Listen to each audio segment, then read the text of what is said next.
Well, today I'd like to visit with you about impact, and impact is a special case of impulse momentum where two particles collide and interact during a very short period of time. During the time of interaction, the integral of FDT acting on each particle is equal and opposite, so they cancel out of the system momentum. And we talked about this before, where two particles are moving on the same surface, or one particle is moving on the other one.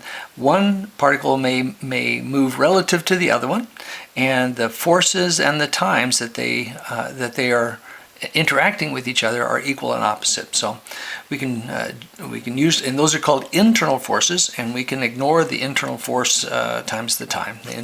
Those internal impulses we can ignore.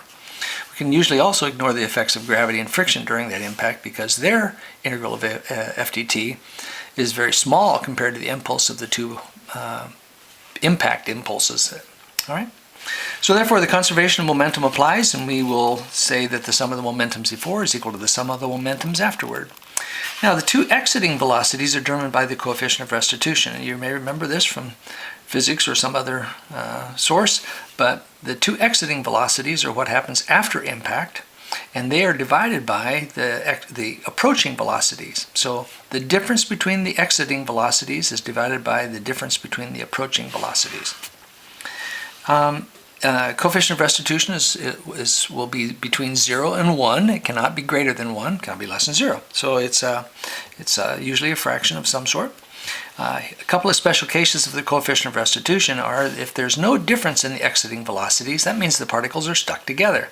And if they're stuck together, that means it's plastic impact and they move together afterward. And you can see that and that means the coefficient of restitution is equal to 0. So if you can see that here in the numerator, there's no difference between the exit velocity of B and the exit velocity of A. If there's no difference, then that means that's a 0 in the numerator, which means that E is equal to 0. The other special condition is perfectly elastic impact, and that's where E is equal to 1. And note that this is the only condition where energy is conserved. Energy is always lost whenever coefficient of restitution is less than 1. Well, central impact is one of the cases we'll consider, and that occurs when the motion of the two mass centers is on the line connecting the two mass centers. All right, so let's look at these two mass centers here. Here's one here and one here. They each have a center of gravity. So if I draw a line between them, and if the motion of those is on that line, that's called central impact. All right. So the first thing we need to do when we solve impact problems is find the line of impact where they actually do collide. All right, so let's say that at the collision point, the two mass centers are right here. And if I draw the line between the two mass centers at the collision point, that's called the line of impact. And if I draw a line perpendicular to that, that's called the plane of impact. And that's a special thing we'll have to do in all impact problems. Find the place where they collide, define the line of impact which connects the two mass centers, and then the plane of impact perpendicular to that. All right, then in central impact, then the motion of the two mass centers both before and after impact are all on that line. One-dimensional impact, of course, and the conservation of momentum applies, and the two exiting velocities are determined by the coefficient of restitution, as we said before. Okay, so here's a very simple, or fairly simple problem that we want to consider first. So we have a box moving in this direction. Box A weighs 5 pounds, box B weighs 10 pounds, and box B is stationary to start. After they smack together, A continues to move in this direction 1 inch, and then B after the impact moves 3 inches in that direction. Coefficient of restitution is 0.2, and we want to find out the initial speed of A and the coefficient of restitution. All right, so we'll have to employ a variety of techniques to solve these problems. So the first thing let's do is let's use energy to find out what the speed of A is. Actually, what the speeds of both are right after impact. So we have condition 1 is before impact. Condition 2 is immediately after impact. Condition 3 is after they've stopped. All right. So in this case, let's draw a free body diagram. We've got an mg, we've got a normal force, and we've got a force of friction. Our velocity is going this way, and this is box A. Here's the force of friction is going backward. If this is my positive direction, x and or y. So let's start our energy equation. T. In this case, I'm going to start with T2 plus V2 plus U non is equal to T3 plus V3. All right, so again, the ending condition is after they've stopped, so the kinetic energy is going to be 0. There's no change in potential energy, so those are both 0. So what we're looking for is, this is box A only here, I'm going to say that the 1/2 mv squared after the collision minus the u non, which would be the force of friction, times the distance that it moves is going to be equal to 0. So I'll say that that is 1/2 mv squared equals mu mg times s. All right, I can fill in the blanks here. Well, first of all, I guess I can cancel the masses, and I can say that v squared is equal to 2 mu g s, and I can fill in some of those gaps here, and I'll say 2, and mu is equal to 0.2. This g is 32.2, and the distance that it moves after impact, was given in the problem, is 1 inch, so that's 1/12 of a foot. So V2A, again, those are the designations. The velocity of A immediately after impact is equal to 1.036 feet per second. All right, so that's the first thing that happens that we can discover. We can do the same kind of thing with box B or block B. Same thing, got an mg, got a normal force, got a force of friction. It's after impact, it's going to be going in that direction, VB, this was VA.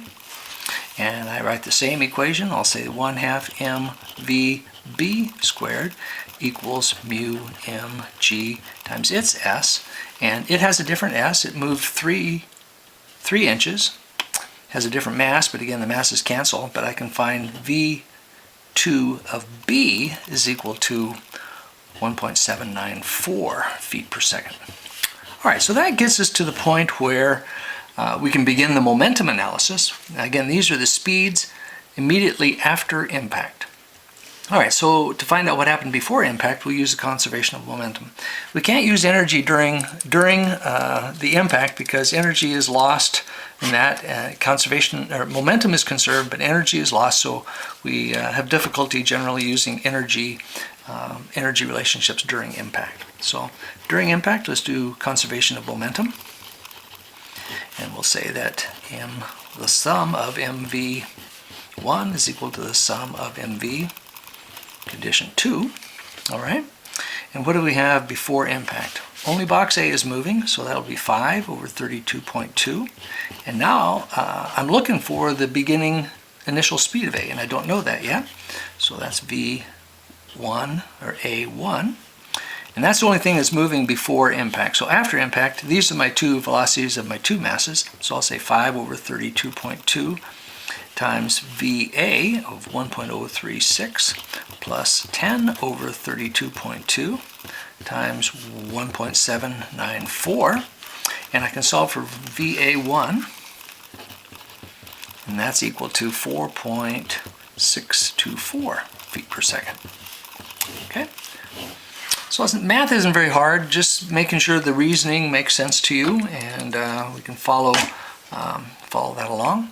All right, the coefficient of restitution is discovered by writing the equation. So I'll say that E is equal to VB2 minus VA2 over VA1 minus VB1. All right, some of these things are obvious to us, but VB1 is 0. VA1 we just solved for. VB2 was right here, and VA2 is right there. So I'll write those in there. VB2 is 1.794 minus VA2 is 1.036 divided by VA1, which is 4.624, and I get a coefficient of restitution of 0.163. 0.163. That's equal to my E. All right. I think that makes some sense. All right, let's do one that's just a little bit tougher and see what we can do about that.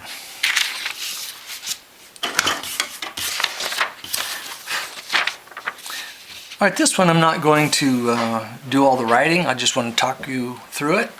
But in this case, we have a pendulum with a mass here at the bottom, and it's swinging in this direction. At the bottom of the arc, it has a 1 meter per second speed. The ball here on this side is coming in at this angle, and at the time of the pendulum straight down, the ball has a speed of 4 meters per second at that angle. The ball has a mass of 4 kilograms. The weight B has a mass of 20 kilograms. The coefficient of restitution was predetermined of 0.8, and we want to find out how high H the block goes on the rebound. This is a little similar to the ballistic pendulum where we fired the bullet into the block. In this case, we just have two things banging together. All right, so what we need to recognize is that momentum is a vector, so the directions matter. So what we've got is we've got speed in a direction. Let's talk about this guy for a second. He clearly has speed in both x and y, doesn't he? Until he gets to the very bottom of the arc. And at the very bottom of the arc, there is no speed in the y direction anymore. So that the only speed he's got is in the x direction. Same with this guy. This guy has some y speed and he's got some x speed. But since we have to consider directions separately, I can say that the only speed this guy has is in the x direction, and this guy has a component in the x direction that I'll consider. So let's write a momentum equation in the x direction, some of the moments in the x. Oops, that should be some of the... In the x direction, our mv1 is equal to the sum of mv2. All right, what do I have in the x direction? Well, I've got this guy. He's 4 kilograms, and then the cosine is what matters. So 4 kilograms is my mass. The speed's 4 cosine of 40 degrees. This one has a mass of 20, and he's going in negative in that direction. So minus 20 is equal to my separate MVs. Mass of the ball times the velocity of the ball plus the mass of the block times the velocity of the block. And those are the two unknowns we need to solve for. Solving that, I can say that that is equal to minus 7.743 plus, or is equal to 4VA2 plus 20VB2. All right, I can't get there with that equation, so I need to find another equation, and the coefficient of restitution works for me. So I'll say the coefficient of restitution is the difference between the exiting velocities divided by the approaching velocities. So again, we've got some information. I don't know the two exiting velocities, so I'll keep those in the numerator. The approaching velocities, I know that this one is 4 cosine 40. This one is minus, but the approaching velocity is a minus 1, so it's a minus 1. When I solve for that, I can see that, and that's equal to the coefficient of restitution of 0.8. So here I got a two equations, two unknowns problem. I do a little substitution, and I can find that VB2 in the x direction, I'm talking about the block now, is equal to negative 1.871. So it continues going in that direction at a very small speed. It's lost most of its momentum, but it still is proceeding in the negative x direction. Now to find out how high that it flies, or how high it goes, we can use our energy equation just like we did with the ballistic pendulum. And we say we have a 1/2 mv squared at the bottom. That's going to be equal to an mgh as high as it does go, not very high. We can solve this and we can say that it goes up 0.0017 meters, or 1.78 millimeters.